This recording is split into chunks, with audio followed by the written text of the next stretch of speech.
हिंदू धर्म में मृत व्यक्ति की आत्मा की शांति के लिए पिंडदान किया जाता है।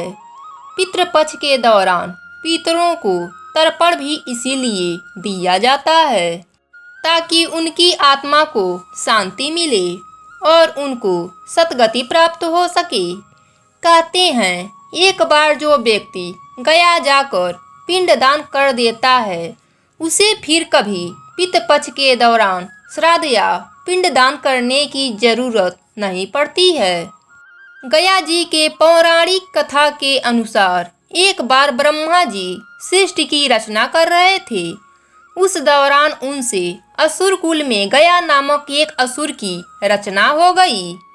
गया असुरों के संतान रूप में पैदा नहीं हुआ था, इसलिए उसमें असुरी प्रवृत्ति नहीं थी। वह देवताओं का सम्मान और आराधना करता था, लेकिन उसके मन में एक खटका हमेशा लगा रहता था।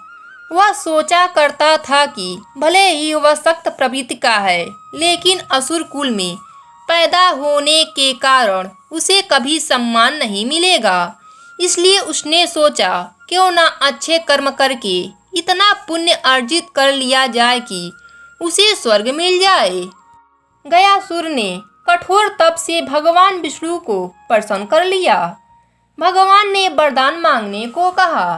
तब गयासुर ने कहा कि हे भगवंत, आप मेरे शरीर में वास करें।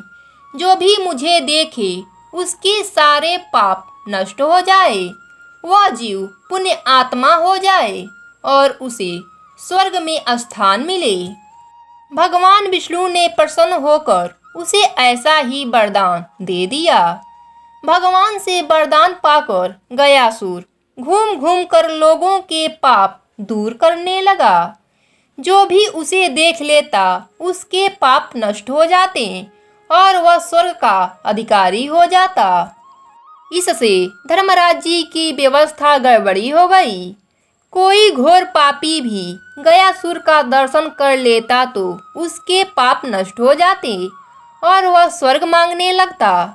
धर्मराज जी को हिसाब रखने में भी संकट हो गया। धर्मराज जी ने ब्रह्मा जी से कहा, अगर गयासुर को ना रोका गया तो आपका संविधान समाप्त हो जाएगा, जिसमें आपने सभी को उसके कर्म के अनुसार फल भोगने की व्यवस्था की है। पापी भी गयासुर के प्रभाव से स्वर्ग को भोगने लगे हैं। ब्रह्मा जी ने उपाय निकाला। उन्होंने गयासुर से कहा कि तुम्हारा शरीर सबसे ज्यादा पवित्र है, इसलिए मैं तुम्हारी पीठ पर बैठकर सभी देवताओं के साथ यज्ञ करूंगा। गयासुर काफी धार्मिक प्रवृत्ति का था।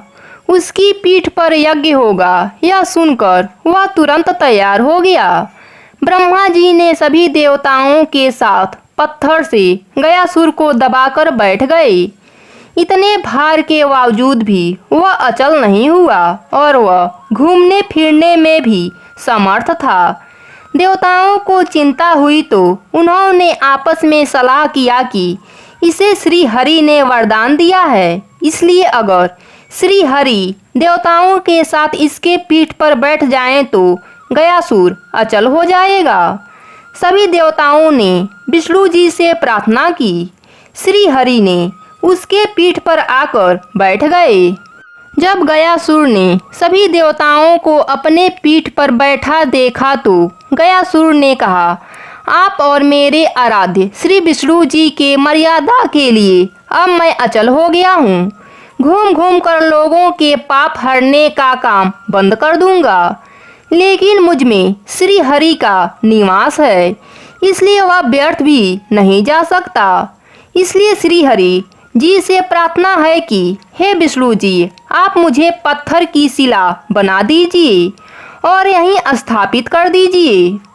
श्री हरि उसके इस भावना से बड़े खुश हुए और उन्होंने कहा, अगर तुम्हारी कोई और इच्छा हो तो वह भी मुझसे वरदान के रूप में मांग लो। गयासुर ने कहा, हे नारायण, मेरी इच्छा है कि आप सभी देवताओं के साथ अप्रत्यक्ष रूप से इस शिला पर विराजमान रहें और यह स्थान मृत्यु के बाद की जाने वाली धार्मिक अनुष्ठानों की तीर्थ स्थल बन जाए। भगवान विष्णु जी ने कहा, गयासुर, तुम धन्य हो। तुमने जीवित अवस्था में भी मनुष्य के लिए वरदान मांगा और मृत्यु के बाद भी मृत आत्माओं के कल्याण के लिए वरदान मांग रहे हो। तुम्हारी इस कल्याणकारी भावना से हम सब बध गए हैं। भगवान ने आशीर्वाद दिया कि जहाँ गया स्थापित हुआ है वह पितरों के श्राद्ध अर्पण करने से मृत आत्माओं को मुक्ति मिलेगी। इस क्षेत्र का नाम गया जी के नाम से विख्यात हो गया। इस तीर्थ से समस्त मानव जाति का कल्याण होता है। साथ ही वहाँ भगवान श्री विष्णु जी ने अपने पैरों का निशान स्थापित किया है, जो आज भी वहाँ मंदिर के रूप में दर्शनीय है और वहाँ श्राद्ध करने से पितरों का कल्याण होता है।